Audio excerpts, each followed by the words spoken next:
one of the tenets of critical race theory is storytelling. It's the narrative tenet. Even as a piece of this framework is very intentional and very structured, and how there's benefit to narrative. And so it makes me wonder, kind of like you're saying, maybe this is intentional.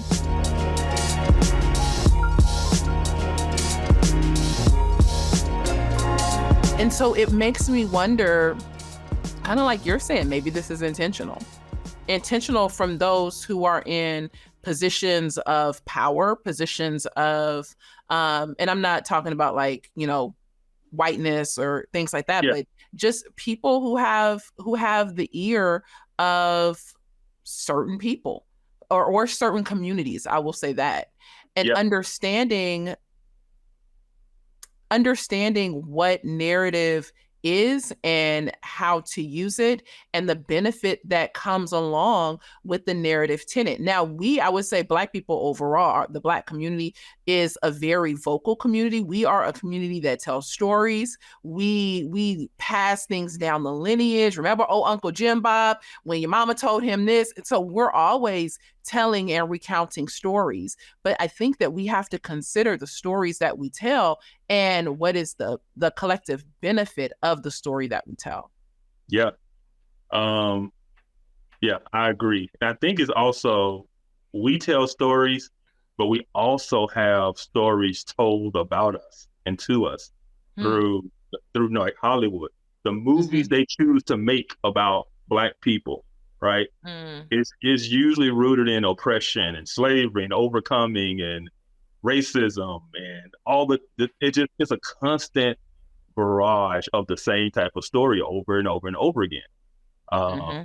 And we're just not ever allowed to, leave it behind or move past it. That was one Schindler's List.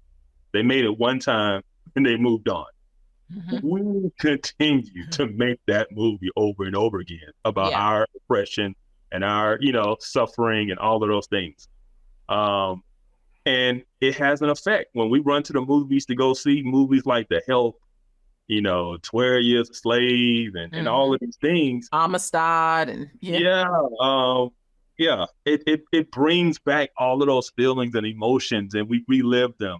Well, we lived them because we didn't live them originally. Yeah. And we can talk about how our previous generations did not have this trauma. The people who came out of slavery weren't sitting there traumatized from their experiences. Yes. Our grandparents' generation who went through the Great Depression and Jim Crow and all that, they didn't walk around with this oppression narrative on them. This is something that is more, I would say, the baby boomer generation to Gen X, millennials on down. It is a phenomenon that has happened in the last, I would say, 60 years or so. As to this mind shift change to where we're just perpetual victims with no agency to overcome, no agency to move past or anything. We're just perpetual victims of white supremacy until white people change, until the government change, until, That's another tenet of critical race theory. What do you think was the catalyst for that, though? Because I don't think I disagree. I'm just wondering where can we point back to an event? Like, a lot of people will point back to the institution of the welfare state and things like that. But I'm like, what can is there a place? Or I wonder if there was a turning point, because I agree, like, right after, the Civil War, when you look at Reconstruction and that time period right after that, the Great Migration and all of that, people weren't sitting home twiddling their thumbs talking about, I'm a Black millionaire, but I'm afraid to leave my house. Yeah. These people had nothing or very little, were working hard in the middle of Jim Crow, in the middle of, the slander, the hatred, the oppression, the true oppression. Yeah. Yeah. Man, you're trying to get me in trouble. No, go ahead. It is off code. Honestly, I think if you just look at the trajectory of things, it goes back to the civil rights movement. It goes back to the revolutionary spirit, I call it, of the 60s. It goes back to mobilizing Black people to rise up. And in that, it was very successful in changing legislation. And because it was so successful in changing legislation, it just became the way that we felt things needed to get done. And so we've never left that playbook, right? It is cause disruption,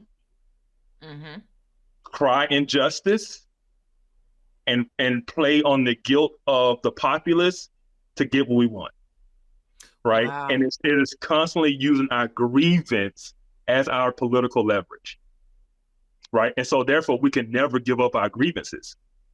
Wow. Because if we give up our grievances, we give up the political leverage we believe we have, right? And so, yeah, that's what it goes back to. It goes back to the time of the civil rights movement and what that movement started within Black, because before the civil rights movement, Black people were not seeking revolution, right? They were seeking change. They were seeking justice. They were willing to work within the system to change things, to change people, to, to do their own thing, right? Yeah. We had our own businesses. No, it's so funny. Like, people talk about all these things we need to do today in the Black community. And like, we had all those things. We had our own doctors, our own lawyers. We had our own banks. We had our own businesses.